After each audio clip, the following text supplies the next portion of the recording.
What's up, everybody? Welcome to this week's episode of MMA Live Thursday night. We got a lot to talk about today. It's a crazy week, crazy day in MMA. UFC 223 coming up. We have Bellator 196, and then, of course, Conor McGregor incident, the Irish invasion on the Barclays Center today.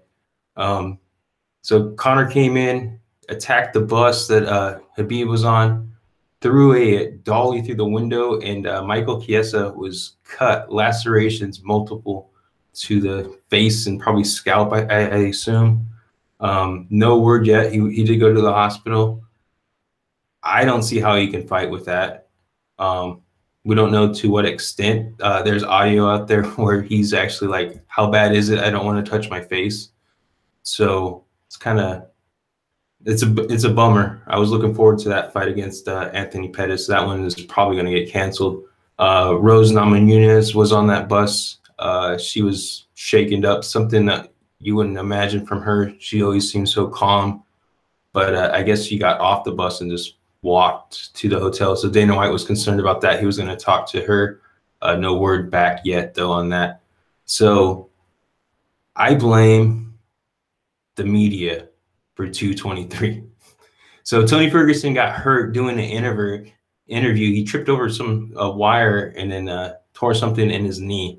And then today at the Barclays Center, how did Conor McGregor and his goon squad get in? The Mac Life let them in, press credentialed. What their sole purpose is to promote Conor McGregor, which is kind of weird. They always get credentialed to every UFC event. And then today they were accomplices. I don't think they knew what they were doing, but they did it. So I have some picks for 196 going down this weekend. Ed Roof is taking on Pasquale. I got him by decision. He's making the drop, I believe. Yeah, this one's at a catchweight 175. His goal is to get down to welterweight. I believe his last fight was at middleweight. Gary Tonin is at lightweight, in case you were wondering. The next fight, I got Moore by KO, round 2. And then Al Holtz by decision in the co-main. I'm sorry, there's 2 more. Oryx by decision over Nikolov. And in the main event, we got Roger Horta making a comeback. Actually, he hasn't left. He's just been on the regional scene. But I got Benson Henderson by decision in that one. And then jumping over to UFC 223, my picks. This kind of went out the window today. Starting with the main card, Raging Al Iaquinta coming back, taking on Paul Feldner. That's going to be a pretty exciting fight. Almost contender. It was definitely a contender for fight of the night.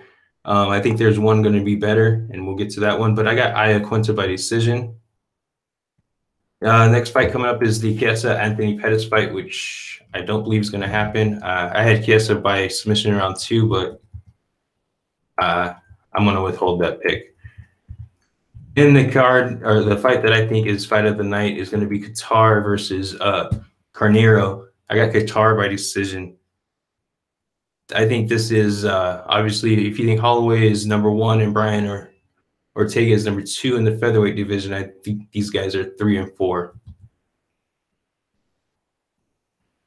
In the let me check the chat here real quick. The co-main event, we got Joanna Jędrzejczyk trying to get her rematch for their title back against Rose Namajunas. Like I said, Rose was on that bus, so I don't know where she is mentally. Leading up to that fight, she was so strong.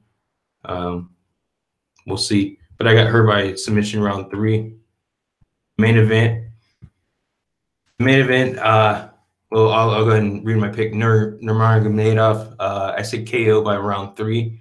The big thing coming into this for me was the weight.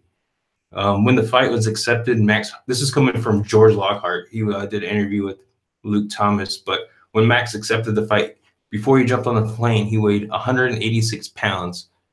This is the featherweight champion. Normally, he fights at 145. He weighed 186. His camp asked for the fight at welterweight, 170. The UFC said, no, it's got to be for a title. We want it at 155. He said, okay. When he landed off the plane, he was 176. He said, this something with his body, you know, the rest.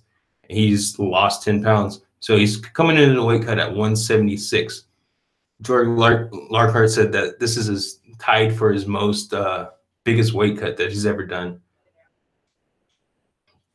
So we'll see. The reason Max is so heavy, he had an ankle injury, so obviously that affects your cardio. And then in the off season, you tend to get bigger. So does that affect his weight cutting? I think tomorrow is going to be huge for a lot of people. For Max Holloway, can he even make lightweight so soon on 6 days' notice? Can Khabib make weight? George Larkhart was the one that got him down to weight last fight. He didn't have any issues with it. Remember, in the past, he had weight cutting issues. I believe UFC 209, he got pulled from that. So that was his kind of rebound. He made weight. Now he's getting the title shot. When Max was offered the fight, they switched camps on him and just quit working with Khabib. Now you'd think, oh, that's a conflict of interest. That's why he had to switch fighters. But I think he has 5 or 6 fighters on this card. 2 of them are supposed to fight was Anthony Pettis and Michael Chiesa. So, and then he said his goal is to try to get everybody on the card. So I'm not sure why he dropped Khabib.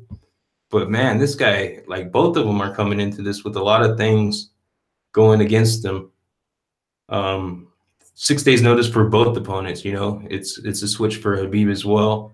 That whole thing with Conor, the weight cutting thing, you know, with all this added stress, can you even cut weight tonight? I'm going to be tuning in for the weigh-ins tomorrow. Interested in to see, make sure everyone makes weight. The Conor incident. So Michael Chiesa may not be fighting.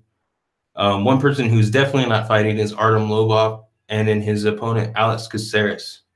So both those fights off. Possibly you can get Caceres versus Pettis. One was at 145, one was at 155. Maybe they could meet at the middle, or maybe he can just move. Caceres could move up to 155. Hopefully, still get paid.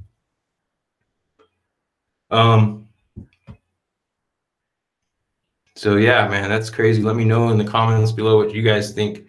Obviously, you know, Conor has to be punished, but what can they do?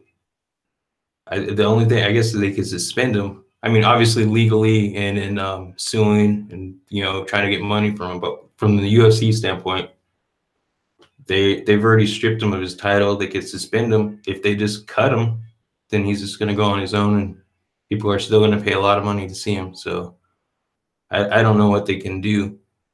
Dana White seems pretty upset about it, and he's been doing a lot of interviews on it. So that's the one good thing. At least we've been able to keep up with everything. So that's all I got for now. Next week, I have something big planned. I'm not going to spoil it. You'll have to tune in and see. But it'll be a little bit different than this one. If you're not subscribed, please do. It helps me out. Give it a thumbs up. That's awesome. Yeah, man, I appreciate it. Until next week, take care.